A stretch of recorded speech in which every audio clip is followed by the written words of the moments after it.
Hi guys, it's me, Lucelle Fishing, and welcome back to my channel. For today's video, tayo po ay tutulong na magtanggal ng tinga sa langga. So come on guys, samahan niyo kami. Let's go!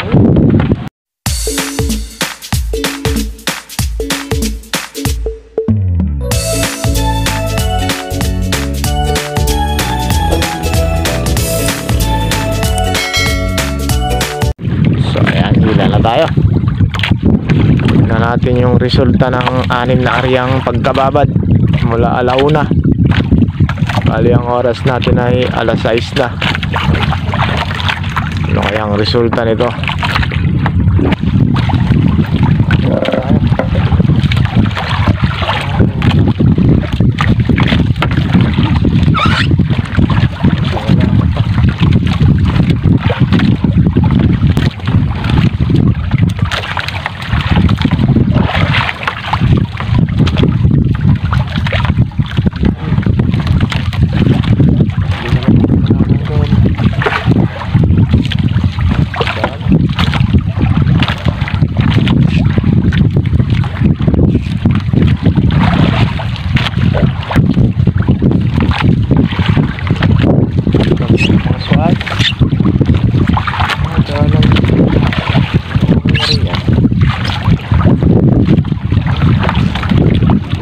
Hanggang dulo.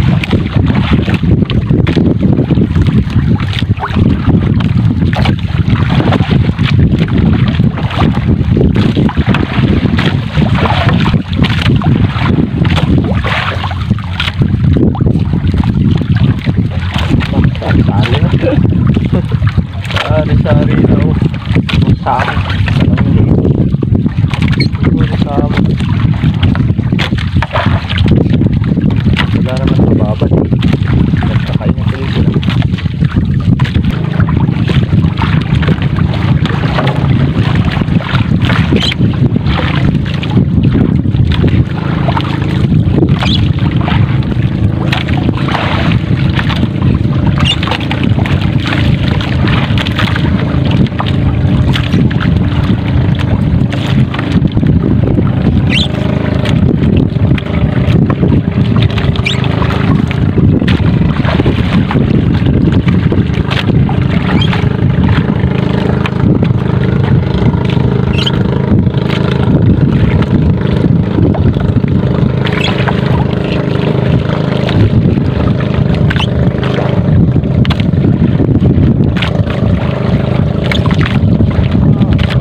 lambat natin.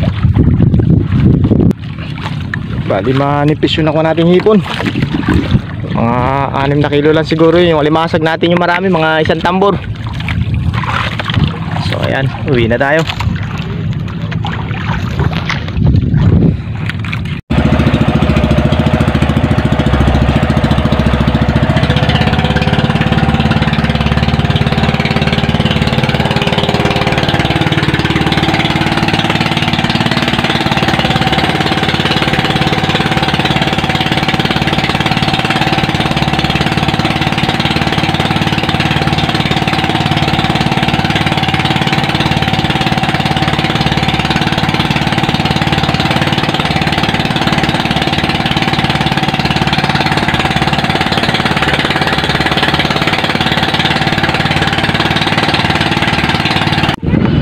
So, konting tips lang po mga idol sa mga may hilig po at paborito nila ang alimasag. So, sa pagpili po ng alimasag, lalo na sa bibili ka sa palengke o kahit saan man, ang una mo dyan na titingnan kung malambot siya or matigas. So, pag malambot, ibig sabihin payat yon.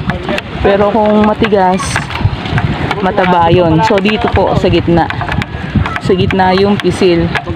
So yan, matigas yan, ibig sabihin good yan. So yung lahat ng mga nandito sa tambor na to ay siguradong mga matataba. So goods po sila lahat kasi tinatanggal na namin yung mga luno o yung mga payat. Para pagdating sa konsignasyon ay diretso sorting na lang at kilo. Ayan. Naway meron po kayong natutunan sa aking binahaging konting tips lalo sa mga ating mga mamis na namimili sa palengke.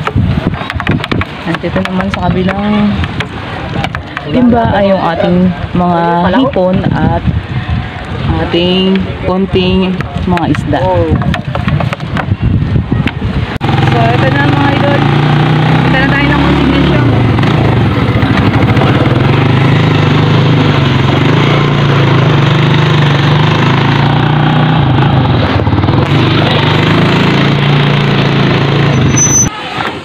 Tingnan natin kung makakailang kilo sila. Sabi niya sila panlow eh. Wala. Okay.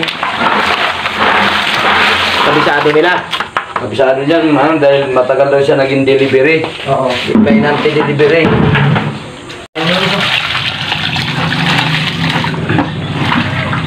Eh, paborito ko ng gusto mong bigyan eh. Ilan na lang natin manok mo kanoy? Ha? Ilan na lang? 11 pa yan. Ay, nag-isnin pa ako magpalahi. Bigat talaga yan. Magkikilo na tayo. Unang sabit sa alimasag. Big. Tres Navy. Ganda na tayo. Makita ko ah. Hindi. Kala ko yung ginerman. Pangalawang sabit. Small. Alimasag. Okay. 5-2. 5-2. Halo. Halo. Pangatlong sabit. 2-3. 2-3. Pang-apat na sabit. Tunay. 8 guhit. 8 guwit. Bukas yung 1 kilo na yung kapong kasi 6 na bigas. Pang-5 sabit. Swahe. Meron. Oh, jackpot man. 6-2. 6-2. Ayan mga idol, tapos na tayong magpakilo ng mga huli natin. Ito. So, ito na po mga idol yung kinita nila ngayong araw na ito. Ayan. Sobig to eh. Tayo ay pero lang po dyan. Bukas mo na din. So, ayan mga idol, inyo pong nasaksiyan yung ginawang paglaot nila Oshinoko ng alas 12 ng gabi. So, maaga silang umalis dahil talagang siksikan yung mga bangka sa laot. Halos wala ka ng maarihan kapag nagpalit ka ng alis. At nagbunga naman po na maganda yung kanilang mga huli. Binigyan tayo ng magandang biyaya ni Haring Dagat sa araw na ito. Talagang sipag at tiyaga lang talaga, lalo na kapag ganitong pamalakaya yung ating gamit. Ayan, kung bago ka po dito sa aming munting channel at gusto mo mga fishing content na aming ina-upload, maaari lamang pong pakipindot ang subscribe button sa iba nitong aming video at huwag kalimutang i-click ang notification bell para ma-update ka sa mga bagong videos na aming ina-upload. So, bye for now. Thanks for watching and see you to our next video. Thank you. Bye-bye.